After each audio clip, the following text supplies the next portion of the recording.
요한복음 1장. 처음에 그 말씀이 계셨다. 그 말씀은 하나님과 함께 계셨고 하나님도 그 말씀과 함께 계셨다. 그 말씀이 곧 하나님이셨다. 그 말씀은 첫날부터 하나님을 위해 준비된 말씀이었다. 모든 것이 그분을 통해 창조되었다. 그분 없이 창조된 것은 단 하나도 없었다. 존재할 수 있도록 한 것은 바로 생명이었으니 그 생명은 삶을 유지하는 빛이었다. 그 생명빛이 어둠을 뚫고 타올랐으니 어둠은 그 빛을 끌 수 없었다. 일찍이 한 사람이 있었다. 그의 이름은 요한이었다. 그는 그 생명빛에 이르는 길을 가리켜 보이라고 하나님께서 보내신 사람이었다. 그가 온 것은 어디를 보고 누구를 믿어야 할지를 모든 사람에게 보여주기 위해서였다. 요한 자신은 그 빛이 아니었다. 그는 그 빛에 이르는 길을 보여주려고 온 사람이었다. 그 생명빛은 참된 빛이었다. 그분은 생명에 들어가는 사람 누구나 그 빛 속으로 데려가신다. 그분이 세상에 계셨고 세상이 그분을 통해 존재했지만 세상은 그분을 알아보지 못했다. 그분이 자기 백성에게 오셨지만 그들은 그분을 원치 않았다. 그러나 그분을 원했던 이들, 그분이 스스로 말씀하신 그분이며 말씀하신 대로 행하실 분이라고 믿는 이들은 누구나 그들의 참된 자, 곧 하나님의 자녀가 되게 해 주셨다. 이들은 피로 난 자도 아니고 육체로 난 자도 아니며 성관계로 난 자도 아닌 하나님에게서 난 사람들이다. 그 말씀이 살과 피가 되어 우리가 사는 곳에 오셨다. 우리는 그 영광을 두 눈으로 보았다. 단 하나뿐인 그 영광은 아버지 같고 아들 같아서 안팎으로 두루 충만하고 처음부터 끝까지 참된 영광이었다. 요한은 그분을 가리켜 외쳤다. 이분이 바로 그분이시다. 내가 전에 내 뒤에 오시지만 사실은 나보다 앞서 계신 분이라고 말한 것은 바로 이분을 두고 한 말이다. 그분은 언제나 나보다 먼저 계신 분, 늘 먼저 말씀하신 분이기 때문이다. 우리 모두는 그분의 충만한 은혜, 끊임없이 베푸시는 선물의 의지에 살아간다. 우리가 기본적인 것은 모세에게서 받았지만 이 풍성한 주고받음, 이 끝없는 암과 깨달음, 이 모든 것은 메시아 예수를 통해 받았다. 이제까지 하나님을 본 사람, 어렴풋이라도 그분을 본 사람은 없었다. 하나님의 심장에 계신 분, 단 하나뿐인 하나님의 모습이신 그분께서 하나님을 대낮처럼 분명하게 드러내 보이셨다. 예루살렘의 유대인들이 제사장과 관리들을 요한에게 보내어 그가 누구인지 물어보았을 때 요한은 아무것도 숨기지 않았다. 그는 그 질문을 얼버무려 넘기지 않고 사실 그대로 말했다. 나는 메시아가 아니다. 그들은 다그쳐 물었다. 그렇다면 누구란 말이요? 엘리야요? 아니다. 예언자요? 아니다. 그들은 화를 내며 말했다. 그렇다면 누구란 말이요? 우리를 보낸 이들에게 전해줄 답변이 필요하오. 무엇이라도 좋으니 당신 자신에 대해 좀 알려주시오. 나는 하나님을 위해 길을 곱게 하라고 광야에서 외치는 소리다. 나는 예언자 이사야가 선포한 일을 행하는 것이다. 요한에게 질문한 사람들은 바리새인들이 보낸 이들이었다. 이제 그들은 자신들이 궁금해하던 질문을 던졌다. 당신이 메시아도 아니고 엘리야도 아니고 예언자도 아니라면 세례는 왜 주는 겁니까? 요한이 대답했다. 나는 물로 세례를 줄 뿐이다. 그러나 너희 가운데 너희가 알아보지 못하는 한 분이 서 계신다.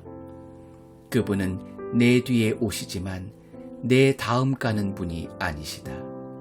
나는 그분의 겉옷을 들고 있을 자격조차 없는 사람이다.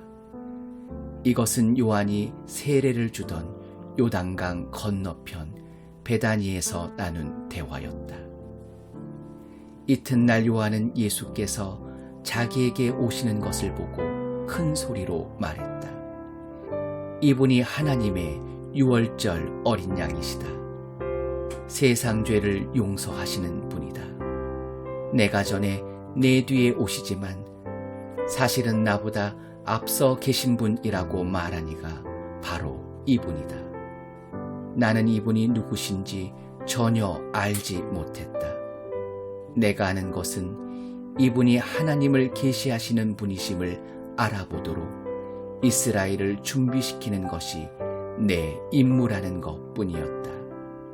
그래서 내가 여기로 와서 물로 세례를 주는 것이다.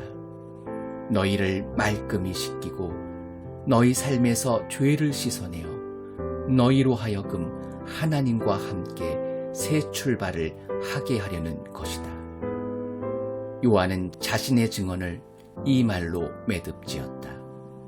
나는 성령께서 비둘기처럼 하늘에서 내려와 이분 안에 편히 머무시는 것을 보았다.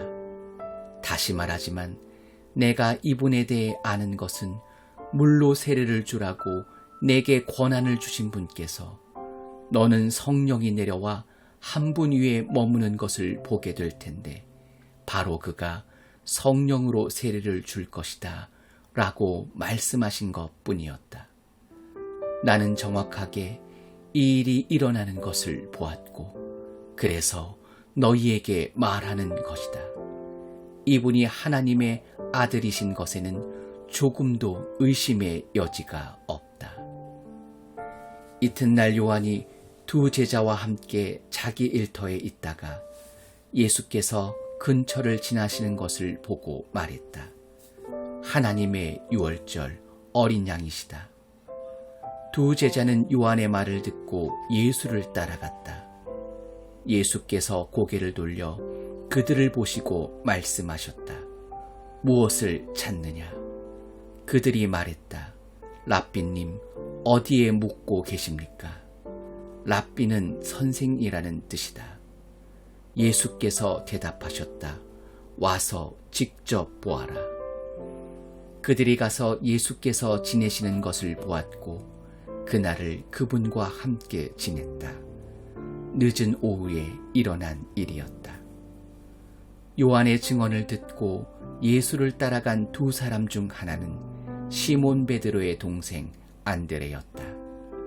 그가 예수께서 지내시는 곳을 확인하고 나서 맨 처음 한 일은 자기 형 시몬을 찾아가 우리가 메시아를 만났다고 알린 것이었다. 메시아는 곧 그리스도다. 그는 즉시 시몬을 예수께로 인도했다. 예수께서 시몬을 쳐다보시며 말씀하셨다. 너는 요한의 아들 시몬이 아니냐? 이제부터 너의 이름은 게바다. 게바는 베드로 곧 바위라는 뜻이다. 이튿날 예수께서 갈릴리에 가기로 하셨다. 예수께서 갈릴리에 도착해 빌립과 마주치셨다. 예수께서 말씀하셨다. 가자, 나를 따라오너라. 빌립의 고향은 벳세다였다. 그곳은 안드레와 베드로의 고향이기도 했다. 빌립이 가서 나다나엘을 만나 이렇게 말했다. 모세가 율법에 기록하고 예언자들이 전해준 그분을 우리가 만났습니다. 그분은 요셉의 아들 예수라는 분인데 나사렛에서 오셨어요. 나다나엘이 말했다. 나사렛이라고요? 설마 농담이겠지요. 그러나 빌립은 이렇게 말했다. 와서 직접 보세요. 예수께서 나다나엘이 오는 것을 보시고 말씀하셨다. 저 사람은 참된 이스라엘 사람이다. 그에게서 거짓된 구석이 하나도 없다. 나다나엘이 말했다. 어떻게 그런 생각을 하셨습니까? 저를 모르시지 않습니까? 예수께서 대답하셨다. 빌립이 너를 이곳으로 부르기 오래전에 네가 무화과 나무 아래 있는 것을 보았다. 나다나엘이 큰 소리로 말했다. 랍비님, 선생님은 하나님의 아들이시며 이스라엘의 왕이십니다. 예수께서 말씀하셨다. 네가 무화과 나무 아래 앉아 있는 것을 내가 보았다고 해서 믿는 것이냐? 그것은 아무것도 아니다. 이 일이 끝나기 전에 너희는 하늘이 열리고 하나님의 천사들이 인자 위에 오르내리는 것을 보게 될 것이다.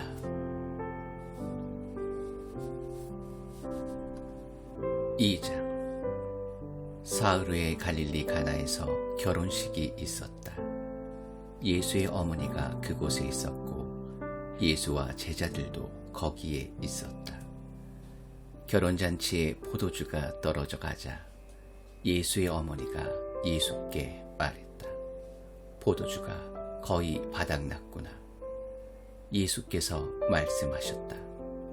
어머니, 그것이 어머니와 내가 관여할 일입니까? 지금은 나의 때가 아닙니다. 재촉하지 마십시오. 예수의 어머니가 지체 없이 종들에게 말했다. 그가 시키는 대로 무엇이든 하여라. 거기에는 유대인들이 정결 예식에 쓰는 물 항아리가 6개 놓여 있었다. 항아리는 각각 75에서 110리터 정도가 들어가는 크기였다. 예수께서 종들에게 지시하셨다. 항아리에 물을 가득 채워라. 그러자 그들은 항아리가 넘치도록 물을 가득 채웠다. 예수께서 이제 주전자에 가득 담아 잔치를 맡은 자에게 가져다 주어라 하고 말씀하셨다. 그들은 그대로 했다. 잔치를 맡은 자가 물이 변하여 된 포도주를 맛보고서 큰 소리로 신랑을 불러 말했다. 그는 방금 무슨 일이 일어났는지 몰랐지만 종들은 알고 있었다. 내가 알기로는 누구나 처음에 가장 맛 좋은 포도주를 내놓다가 손님들이 잔뜩 마신 뒤에는 싸구려를 내놓는데 그대는 지금까지 가장 좋은 포도주를 남겨두었구려. 갈릴리 가나에서 행하신 이 일은 예수께서 보여주신 첫 번째 표적이었고 처음으로 자신의 영광을 나타내신 것이었다. 그분의 제자들이 예수를 믿게 되었다. 이 일이 있고 나서 예수께서는 어머니와 형제와 제자들과 함께 가버나움으로 내려가 며칠을 지내셨다.